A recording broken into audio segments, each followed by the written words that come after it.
was very predicted to be a lot worse than it was today. But look at that. It cleared up. Beautiful weather now. I really appreciate everybody coming out. Definitely want to thank all the Vietnam veterans. That's what it's here about for here today is all the Vietnam veterans. And thank you and welcome home. And now we're going to sing the national anthem with Rod Rurich. Now Rod was a Vietnam veteran, and he can tell you about himself. Hi, I'm Rod Rurich, immediate past commandant of the Marine Corps League here in Zephyrhills. I had gotten out of the Marine Corps and I got into the Air Force of all things, and they sent me to Vietnam. So I was there in 1967, 1968, but it sure was good to get out of there. It wasn't a very pleasant homecoming, but now they're turning around and starting to appreciate the Vietnam veterans, and we do appreciate the fact that we are being honored as opposed to the way it was when we came back. They told us not to wear our uniforms because the civilians were throwing stones at people as they got off the planes. And anyway, wasn't very nice back in those days. But things have turned around now. So would you all please join me in singing our national anthem this morning? Okay, here we go. Oh, say, can you see by the dawn's early light what so proudly we hailed at the twilight's last gleaming, whose broad stripes and bright stars through the perilous fight o'er the ramparts we watched were so gallantly streaming, and the rockets fled where the bombs bursting in air gave proof through the night that our flag was still there. Oh, say does that star-spangled banner yet wave o'er the land of the free and the home of the brave? Please join me in saluting our flag. I pledge allegiance to the flag of the United States of America and to the republic for which it stands, one nation, under God, indivisible, with liberty and justice for all. Two. Thank you.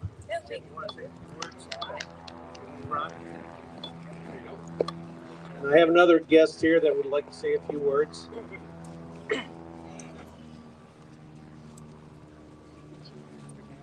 Yep.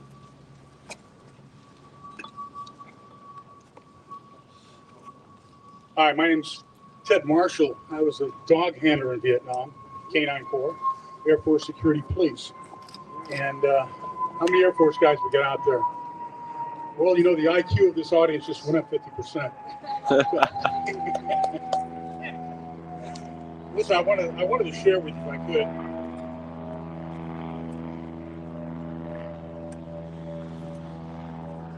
about their country and about what's been happening and how the Vietnam veterans have been affected by it. If I can put this here.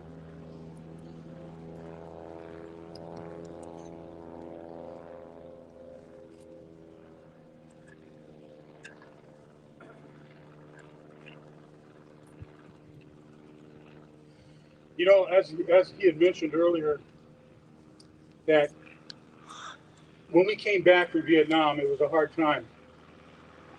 Our nation had been lied to. And I think what's important for us as Vietnam veterans is that we need to forgive the nation. You see, the truth wasn't represented to the American people. The truth about the bravery, about the men that stood tall when others would not go.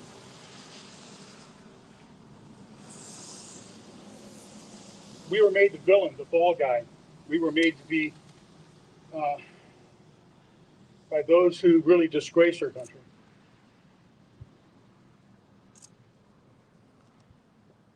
America has finally come to know the truth. And now they're honoring the Vietnam veterans. They know the truth about what brotherhood is, about how we fought and why we fought so hard. A good friend of mine, his name is Sam Davis. He's a Medal of Honor winner.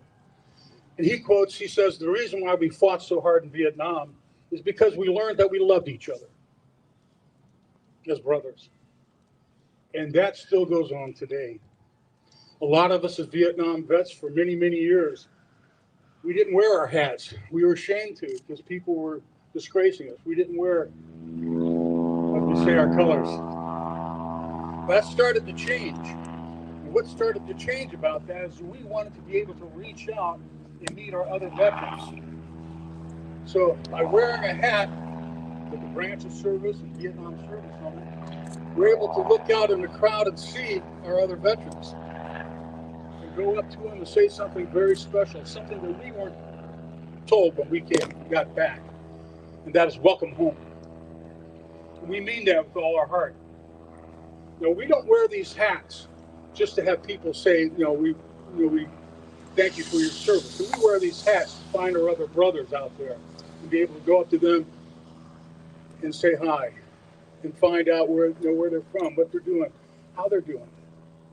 That's so important. See, we're going to be brothers for life. It doesn't matter what branch of service that you're in. We still all served under that flag. We still all took that and signed that check payable up to our life to serve. And you know what? That oath that we took has no expiration date. It's time for us to understand that the country's finally realizing that they need to welcome us home. The first thing we did, though, is we started welcoming each other home. We were shunned away from the VFWs and the American Legions and the ones that collectively were supposed to represent us. A lot of times they turned their back on the Vietnam veterans when we came back from service. So we started our own organizations. We started organizations like the Vietnam Veterans of America. We started our own organizations like, for us, the Vietnam Dog Handlers Association. And we decided that our voice would be heard. We've had some tough times, but we're having better times now. Now, I want you to think about this, gentlemen, ladies, veterans. When you hear someone come up to you and say, thank you for your service, for many times it was hard for me to figure out, instead of you're welcome, just to say that. And being a pastor, I asked for some guidance. I really needed to say something back to them to show how I really feel. Next time someone says, thank you for your service, try this. You're welcome. I would do it again because you're worth it.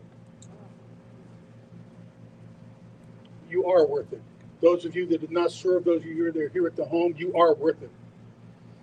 You're the people that we came home to. You're the people that are here now. Those of you that stand out here now with us and side by side with us are the heart of America. You're the folks that are here because you love this country and you love the people that want to protect it. Now, as a canine handler, the smart one of my team was my canine German Shepherd. Now, when you walking around here, I'll just point out there's a Jeep right over here. And on the front of that Jeep is a license plate. And you'll see a picture of me and my dog, Sandy. Now, Sandy was a 120-pound German Shepherd. He was much smarter than me, looked better than I did, probably smelled better than I did. The important thing about Sandy is what his whole purpose was to protect me and to do a job to try to find the bad guys. His whole world was me. That's what we call unconditional love. He would attack a tank if I asked him to. Luckily, we didn't have to do that. And when you think about that special spirit that's in that heart of that dog, that German Shepherd, that protective spirit of a shepherd that wants to protect its owner or its master, Sometimes you wonder, where does that courage, where does that loyalty, where does that just downright heroship come from? And it's real simple. Just spell dog backwards. As an old dog man, it's my privilege to be here and talk to you today. I know we're all standing. I'm not going to be much longer. I wanted to say this. Thank you for doing this today. Thank you for letting us be able to be part of this today. Thank you for letting us feel loved again. And above all, thank you for doing what you do to preserve the memory and the history of the Vietnam veterans. You know, I've gotten to the age now that I get very squeamish when I come to a museum because I may be asked to stay.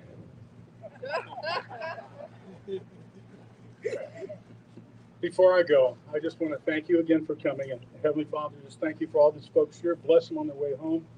And God bless America. Thank you.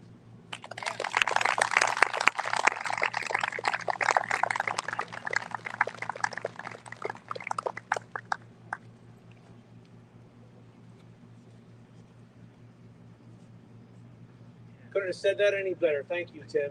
What a fantastic job. And I do appreciate, like I said, all our veterans.